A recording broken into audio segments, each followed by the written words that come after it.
Wahyu pertama turun apa? Hah? Bacanya apa?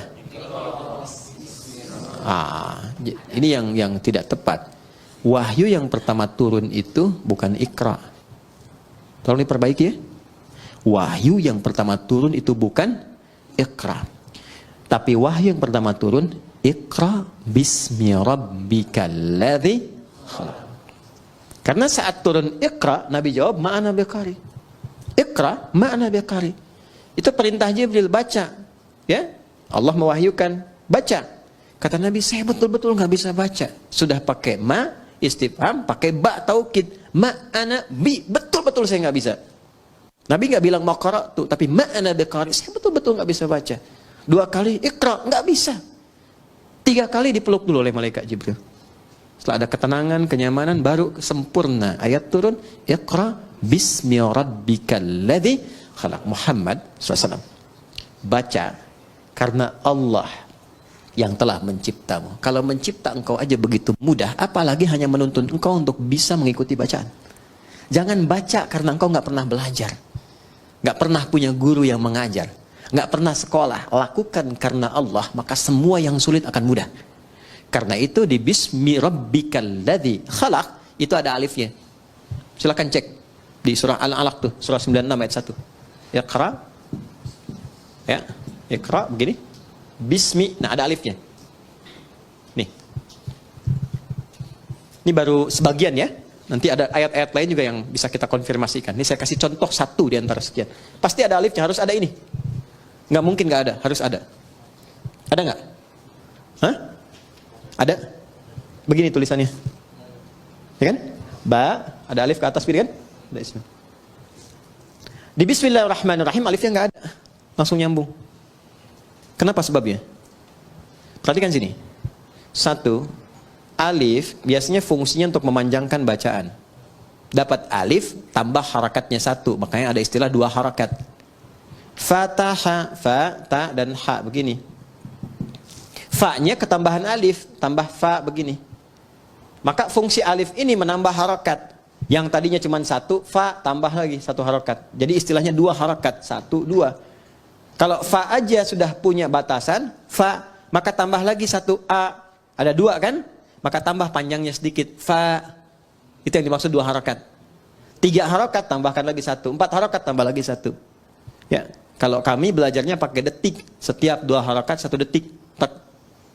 Ya, di kalau 4 harakat berapa detik? 2 detik. 5 harakat 2,5 detik. Nanti masuk di bab mad. Mad wajib muttasil, mad jaiz munfasil dan seterusnya. Nah, yang dimaksud 2 harakat, 4 harakat, 6 harakat ini. Ditambah alif, alif ini gambaran dari harakat. Jadi kalau sudah ada ini maksudnya dibacanya 2 kali seperti ini, 2 kali harakat. Fatah. Jelas? Alif fungsinya memanjangkan bacaan. Dan kalau sudah ada alif, harakat yang sesuai adalah fathah.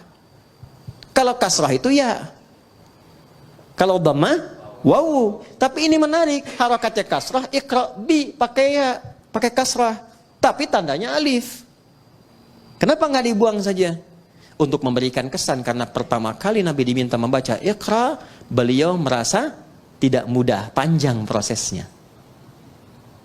Menunjukkan sesuatu yang tidak mudah, panjang, kadang berliku, kadang tidak mudah.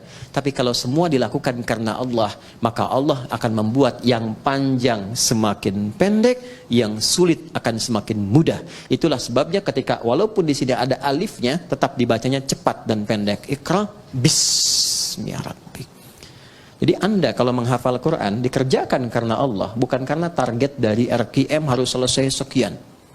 Kalau enggak jadi umroh. Cuman sampai ke Cengkareng aja misalnya kan. Ya. Saya menghafal bukan karena tuntutan dari kurikulum, tapi saya lakukan karena Allah. Maka akan terjadi akselerasi. Ya, kuantum, lompatan yang bahkan akan melewati orang-orang yang bahkan sudah punya hafalan banyak. Gitu. Itu yang kami dahulukan kepada para penghafal. Bisa dibayangkan ada anak dan ibu masuk karantina hafalan Quran. Ibu sudah punya bekal 3-5 juz, anak masih kosong. Ibunya target ingin jadi hafidhah, ikut itu. Anaknya terserah Allah saja deh mah. Dipaksa ibunya masuk, ya udah karena Allah saya hafalkan. Hari ke-27 anaknya hafal 30 juz, ibunya belum sampai. Bayang? Oke, maka ini yang saya ingin terangkan, fungsi alif. Kenapa di sini dihilangkan alif ya? Untuk memberikan gambaran, orang yang memulai dengan kalimat Bismillahirrahmanirrahim, maka semua proses yang sulit seketika akan dihilangkan oleh Allah tanpa harus mengalaminya lagi. Paham? Gitu. Tapi dengan cara baca yang benar. Ya, makanya orang dulu tuh Bismillahirrahmanirrahim. Ada yang dapat begini, mudah begitu, karena cara bacanya benar. Ya, orang sekarang baca Bismillah niatnya pengen terbang, pengen jalan di sungai, itu kan sudah nggak betul kan? Sudah pengen baca pikiran orang, hah? Gitu. Atau dipakai untuk hal-hal yang tidak sesuai dengan syariat, ya tidak akan nyambung. Ya, ya kasembung main layangan, nggak nyambung sayang. Ya? Paham di sini? Baik, itu alif tuh. Sekarang ismun, nih sin dan mim. Asalnya dari kata apa? Bisa dari kata wasamun, bisa dari kata sumuwun. Wasamun berarti tanda, sumuwun berarti tinggi. Kalau kita ingin gabungkan keduanya, tanda dan tinggi. Orang yang senantiasa melakukan perbuatan dengan awalan Bismillahirrahmanirrahim, meniatkan karena Allah, maka hamba itu akan langsung ditandai oleh Allah Subhanahu wa ta'ala dan ditinggikan derajatnya di hadapan Allah. Sudah. Allah, nama yang menunjuk pada dua hal sekaligus. Satu, sifat ketuhanan. Yang kedua, pusat penyembahan. Ya, sifat uluhiyah, ketuhanan, dan ubudiyah, penyembahan. Duanya ditemukan, kedua makna ini ditemukan dari Allah sendiri di Quran surah Thaha, surah ke-20 ayat ke-14. Perhatikan kalimatnya. Innani anallahu. Sayalah Allah, kata Allah. Apa makna Allah itu? Satu, la ilaha illa ana. Nggak ada Tuhan kecuali saya. Itu sifat ketuhanan. Jadi kalau sudah la ilaha illallah, nggak boleh menuhankan yang lain. Jelas ya? Harus ke Allah saja. Nggak bisa mengatakan lisannya semua agama sama. Kita menghormati, bedakan dengan penghormatan ya. Ingat, ya, bedakan dengan penghormatan. Kita menghormati keyakinan orang lain. Nggak boleh kita menyakiti, nggak boleh melecehkan, nggak boleh menghina. Ingat itu ya, nggak boleh menghina. Di Islam itu menghina keyakinan orang haram hukumnya. Mencela haram, nggak boleh. Kita sudah tuntas dengan masalah toleransi itu, tuntas. Kita punya ayat lakum dinukum waliya. Maksa orang masuk Islam nggak boleh. Ini sedang ada bencana misalnya, wah ada banjir badang macam, datang kita ke situ, ya. Kemudian kita bikin makanan karena butuh makanan pokok, kita buat di sini rumah RKM Musyawarah bikin biskuit, mereknya merek syahadat la ilaha illallah, dengan harapan ketika dimakan langsung masuk Islam. Itu dosa, nggak boleh. Ya, baik dari paksaan halus, apalagi kasar. Yang kasar tuh ada, dikasih obat yang dosisnya tinggi, nanti minta lagi harus pindah agama. Ya, kalau enggak dikasih obatnya, itu pernah terjadi di beberapa tempat di Afrika, ada yang begitu. Ya, nah itu tidak boleh. Di Islam kalau ada yang begitu nggak boleh. Anda dokter nih, ada pasien non muslim datang, dikasih obat yang sengaja dosisnya tinggi supaya datang lagi, dan tergantung kepada Anda. Syahadat dulu, kalau nggak syahadat nggak saya suntik, ya kan? Dosa itu, ya, nggak boleh. Ya, atau misalnya mengada-ngada, ya, oh wudu deh Pak, kalau Bapak wudu minum obat ini langsung sembuh, padahal memang obatnya harus itu misalnya, itu dosa, nggak boleh. Islam itu indah, Islam itu indah. Balik sini ya. Nah, Allah satu, sifat ketuhanan. Kedua, ubudiyah. La ilaha illa ana fa'budni, sembah saya. Ya. Sembah itu sifat ibadah. Makanya kalau kita baca bismillah, ada Allahnya di situ, maka kita niatkan semua perbuatan jadi ibadah. Otomatis itu. Apapun itu. Naik kendaraan, makan, minum, kerja, bismillah, sepanjang nama Allah disertakan jadi ibadah.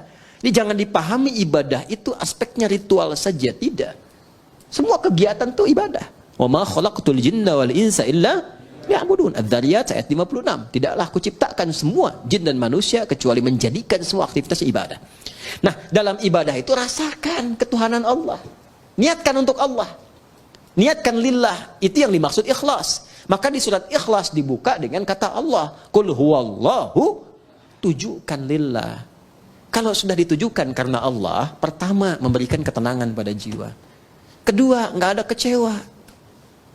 Ada kecewa. Antum ikut tender, diniatkannya untuk proyek gitu-gitu aja. Seharusnya antum yang menang, kualifikasinya antum yang dapat, tapi diserobot orang lain, kecewa antum. Kenapa begini, kenapa begitu? Tapi ketika anda lihat kan, lillah, saya mau ibadah, mau gini. Ya, begitu diambil orang, Allah mungkin punya hikmah lebih baik. Saya ikhtiarkan, nggak dapat, ya sudah. Ya, ada tanggung jawab, dia begini, begitu. Itu nikmatnya lillah tuh begitu. Untuk merawat nih ya, teman-teman santri begini. Tiba-tiba ada perilaku yang nggak sesuai dengan harapan antum. Bisa kecewa. Saya rawat-rawat, saya begini, begitu. Ternyata perlakuan kamu begini. Padahal yang nitipkan rezeki juga Allah. Yang menetapkan dia hadir di sini Allah. Ya kan? Maka ketika muncul sifat itu, hilanglah kemudian keberkahannya. Tapi ketika semua diniatkan karena Allah, maka ada sifat bijak, tenang hati kita, kita bisa membaca, oh ini, itulah tadabbur. Mungkin maknanya begini ya. Dia dititipkan supaya memotivasi kita lebih memberikan perhatian lagi. Kemudian perhatian itu tiba-tiba anaknya bisa berubah. Itu yang disebut Allah.